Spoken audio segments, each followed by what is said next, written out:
Hello guys, so অনেক দিন ধরে আমি ইনস্টাগ্রামে চকলেট প্যানকেকের রেসিপি দেখতেছিলাম। সো আমি অনেক এক্সাইটেড এটা ট্রাই করার জন্য। সো আজকে আমি এটা ট্রাই করে দেখবো।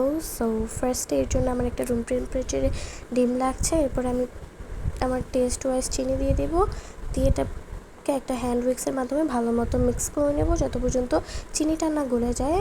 অ্যান্ড যতক্ষণ চিনি গলছে ততক্ষণ এখানে আমি 2টা ফ্যান্ডোলা চকলেট নিয়েছি। অ্যান্ড ফার্স্ট টাইম আমি লাভ পেয়েছি। দেন একটা ফ্যান্ডোলা চকলেটকে আমি একটা স্টিলের পেয়ালার মধ্যে একটু তেল দিয়ে মেল্ট করে নিয়েছি। পেয়ালাটা বড়, তাই চকলেট অল্প লাগছে। দেখতে পাচ্ছেন ভালোভাবে মেল্ট হয়ে গেছে। এবার আমি 2টা একসাথে মিক্স করব।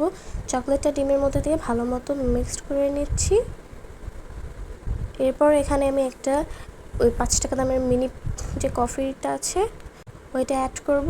তারপরে আমি এখানে 2 চামচ ময়দা দিয়ে ভালো মতো মিক্স আপ করে নিব।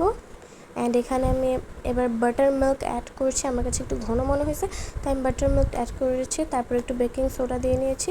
তারপর এখানে আমি আরেকটা ফ্যান্ডোলাকে ভালো মতো কুচি করে ওই ব্যাটারের মধ্যে দিয়ে ভালো মতো মিশিয়ে নিব, এতে চকলেটটা মেল্ট হলেও খুব ভালো লাগবে খেতে। এরপর একটি পাত্রের মধ্যে আমি একদম অল্প একটু তেল দিয়ে নিচ্ছি। আমার ব্রাশ ছিল না, নাহলে ব্রাশ করে দিতাম।